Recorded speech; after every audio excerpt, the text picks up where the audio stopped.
Hey 8th grade, it's time to start talking about the surface treatment, color, and putting together our modular sculpture. Now first we have to talk about what colors we want to be using, or what the surface of our modules is going to look like.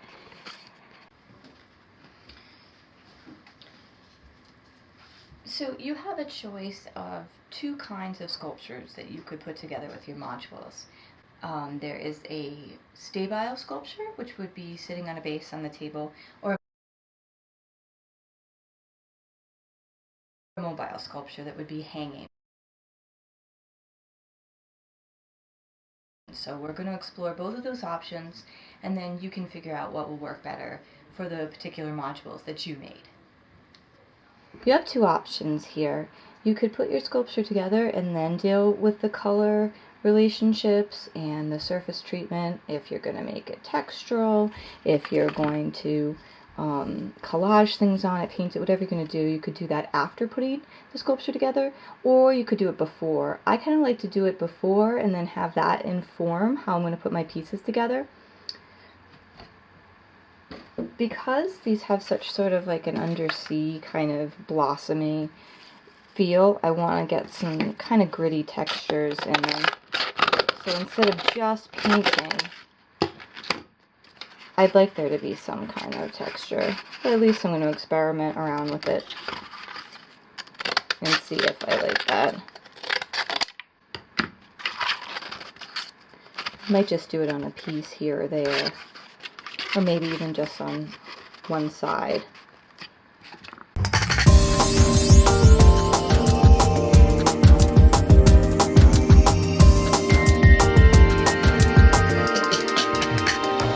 Actually pretty thick, and I wanted to cut them down just for a variety of size. So because these are as thick as they are, I'm going to use the bandsaw now.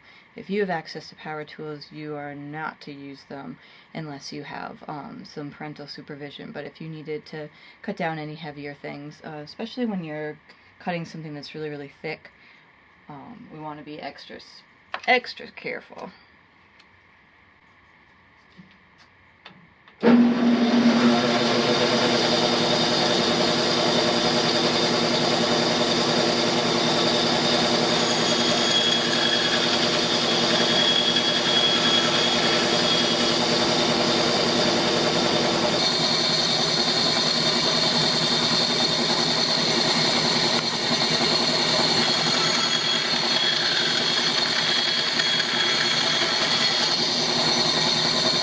Okay, so we're going to have to paint our sculpture pieces out on the porch today because my husband's having a critique inside, and we'll hope we don't get too disturbed by neighbors. But since my modular pieces do have such a kind of sea feeling to them, I guess it makes it's a good location, as we have a porch that has these murals on it, and might as well immortalize them now because we have to tear them down this summer and rebuild the porch.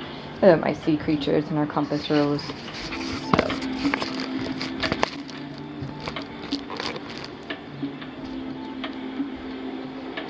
One of the things you want to think about with your color scheme is to keep unity together. The color to be able to move your eye through the piece. And because we're talking about sculpture, it's sort of has to be interesting in the round, meaning that all of the angles that you look at it are going to be interesting. And you want to have some flow. So if you have paint or you're collaging, you have access to whatever you're going to do for the surface, you want it to move your eye through the space. I think because I have these netting pieces that are purple and orange, I might keep it in a secondary color scheme. And use some kind of seafoamy green colors. I have my primaries, as you probably remember from last year. I can make all the colors I want to, just from having those primaries. I have two kinds of blue, and we're going to keep a color scheme of seafoamy greens.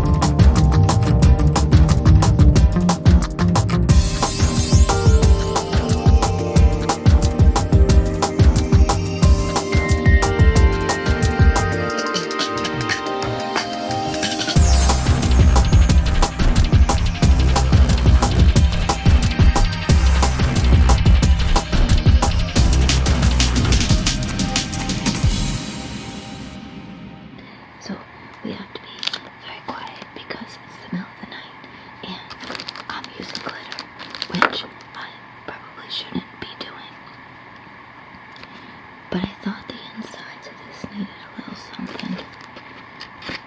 I did a little bit darker, just to kind of contrast with the outside that has a surface treatment that looks a little bit like kind of oceanic, nautical. But I felt like it needed just a little bit of something. So we're going to use this glitter under cover of darkness, because it's easier to ask forgiveness than permission. And not only that, but I most definitely will get this all over the place.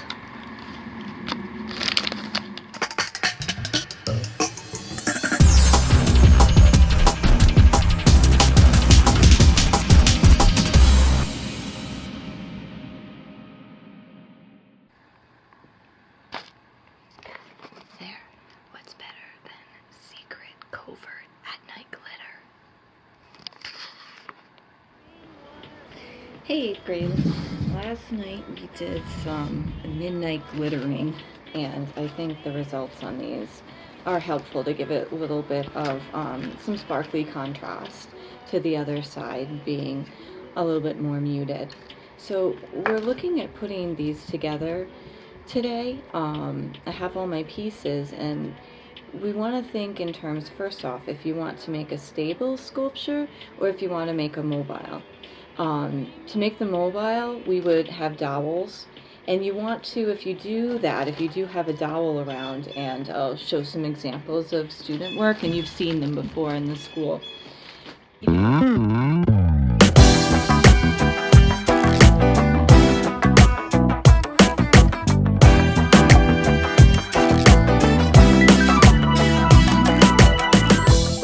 You don't want to just have the dowel, the stick, and everything just kind of hanging off of it, because that's not a hugely interesting thing to look at. We want to think about the x-axis, the y-axis, and the z-axis. So this is our x-axis. This would be our y, but the z is coming towards you. So you're thinking about three-dimensional space and activating all of that in some way. In fact, when we think of mobiles, you probably think of things hanging over babies' cribs, but really the first mobiles were done by artists. Alexander Calder was the big famous one, and they became like the children's like baby toy afterwards.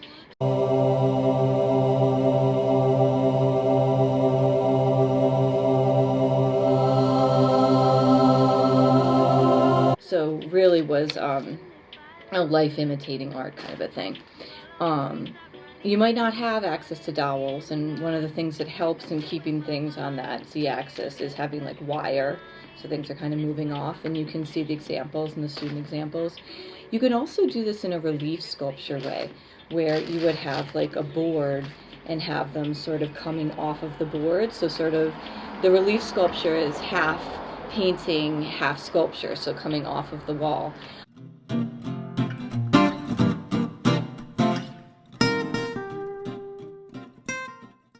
Or you can make a stabile, where you'd have it on a little pedestal, a little like that it's, you know, grounded.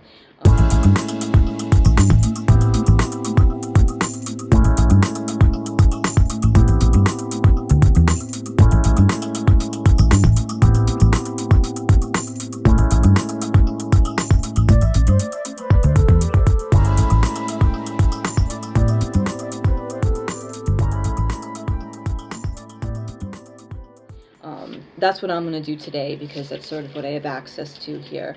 But it's really kind of, first off, figuring out how we want these to activate space. You want to stay away from having just a big cluster. You want to have negative space to move your eye through, and you want to walk around it, so it's not just interesting on the side that you're working. I decided not to use this purple because I think there might just be too much going on, and you do want to keep your elements unified. So as far as my surface treatment, I have some that's sort of rough and textured with the sandpaper, and then I have the glitter on the inside. There's a lot going on, but because it's all in the same color family, it is unified. If you had everything in the same surface treatment, that's when you would want to have different colors.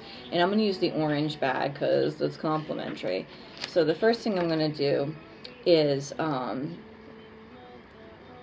I could do this either way. I could play around with how I'm going to arrange these and then put this little pop of color throughout, or I could put that on and arrange them according to that. This is really just about playing. And as far as your adhesive, I have some hot melt glue. I don't know if you do at home. That's a helpful thing. You could also use white glue. You could also use tape. Really, you could sew things together. This is going to be just figuring out what you have around and how you're going to put your modular sculpture together. As long as it's a form that's repeated, however you put it together is going to be fine.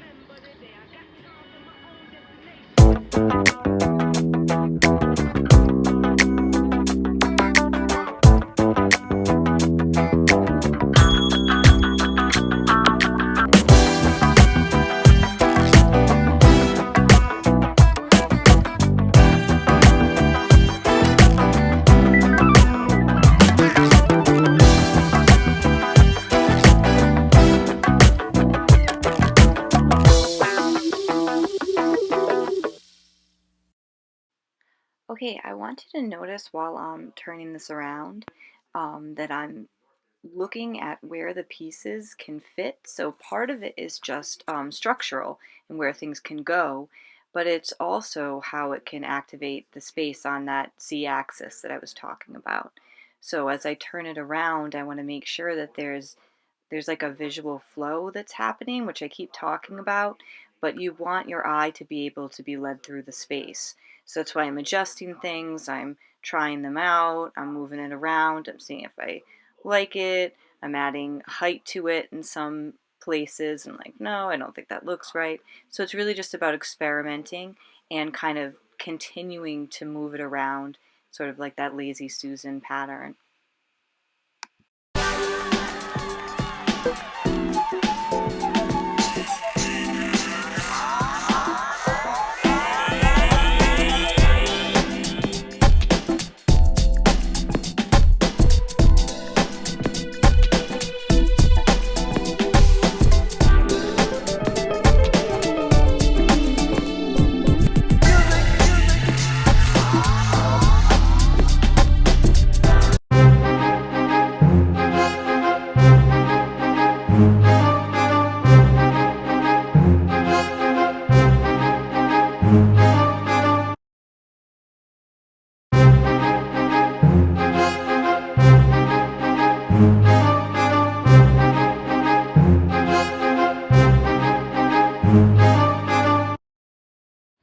Okay, so we don't have to use all the pieces we have. I'm just going to look around at it from all the different angles and see if it's interesting from each angle and that there's a visual flow. And then the back does not look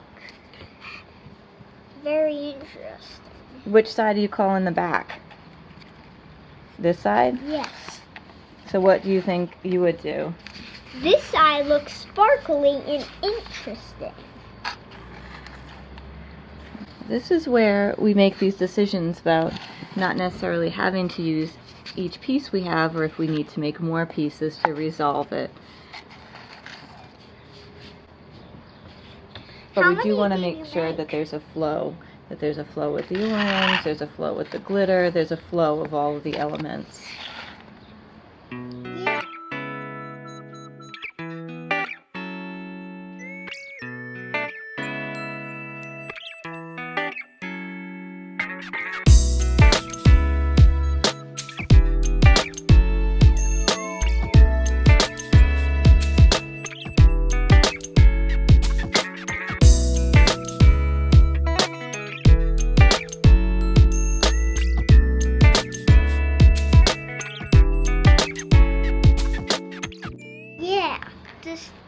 Some of the parts on it don't look detailing, but looks like he's gonna match those things over there. Oh, Tavish, I'm glad you brought that up because that's the other thing I wanted to share. Now, clearly, three-dimensional artwork is not my forte, but one of the first ones I had to do in college, this is a really horrible-looking sculpture, but this was from a Ceramics 1 class, and there's a story behind this that I'd like to share with you.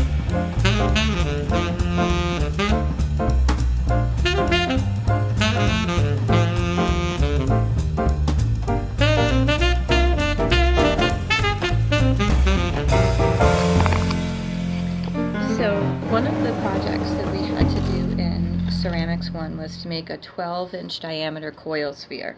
Now this is a difficult thing to do because as stoneware clay gets up to a certain point, like you're making little coils, little snakes, and building up the sphere, when it gets to a certain point it starts to get floppy. But if you let it dry too much, then you can't build on it anymore. So you have to keep it up with this perfect timing of having the clay be leather hard, where it's wet enough to still work it, but stable enough that you can still build off of it, and it has like some structure and support. So that was the whole project, was to get this 12-inch coil sphere. Now, I didn't really have the timing because I was working 2 jobs, and to take this time in the studio to create this, I really needed to do it in one shot. Now, I was lucky enough to have a ceramic studio downstairs, which is what we used, and I took a day off of both of my jobs to sit at home, and I'm like, I'm gonna bang this out. And I built it up, but it was hard because I didn't use the timing that you needed to do, and it was a little bit floppy. But it made it to the critique. I transported it, and the professor, when he went to go pat it down to see its stability, he patted it down and the whole thing fell apart. And I said, well, you know, that counts though, right? You saw it, like I, you know, fulfilled the assignment. And he goes, no, I mean, because part of the assignment is to have this thing be stable. So I had to take more time off of work and build another one. But by the time I built the second one, I was so good at doing it that, you know, it's like I learned more from it failing. The next part of the project was to take the coil spheres we made and turn them into a composition.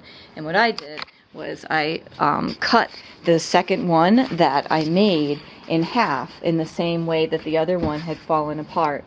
And because I'd gotten so good at making these coil spheres, I made a bunch of little ones, and it's called The Birth of the Coil Sphere. Yes, And it's a really ugly ceramics composition of terracotta clay.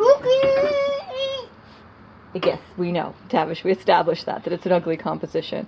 And I try to get rid of it because it's just sort of an eyesore on our porch. But because it has this story behind it, I think that there's something special about it, and I think that that failure happened to me just so I can have this little narrative. And technically it is a modular sculpture, but it's just that reminder that when things fail, we learn more from it than we do when we have successes. And I've always kind of struggled with making three-dimensional work, and it took many years of it in school. In fact, it was about 4 3D classes that I had, and I still really hadn't gotten the hang of making three-dimensional work. And I took one last one. It was a three-dimensional synthesis class. Now, I didn't have to take that class. I was grandfathered in and not having to take it. But I lied to my professor and said I did, because my professor later became my husband. I wanted to have him one last time in class, and that was actually where I was able to synthesize the paintings that I did into three-dimensional sort of relief sculptures. So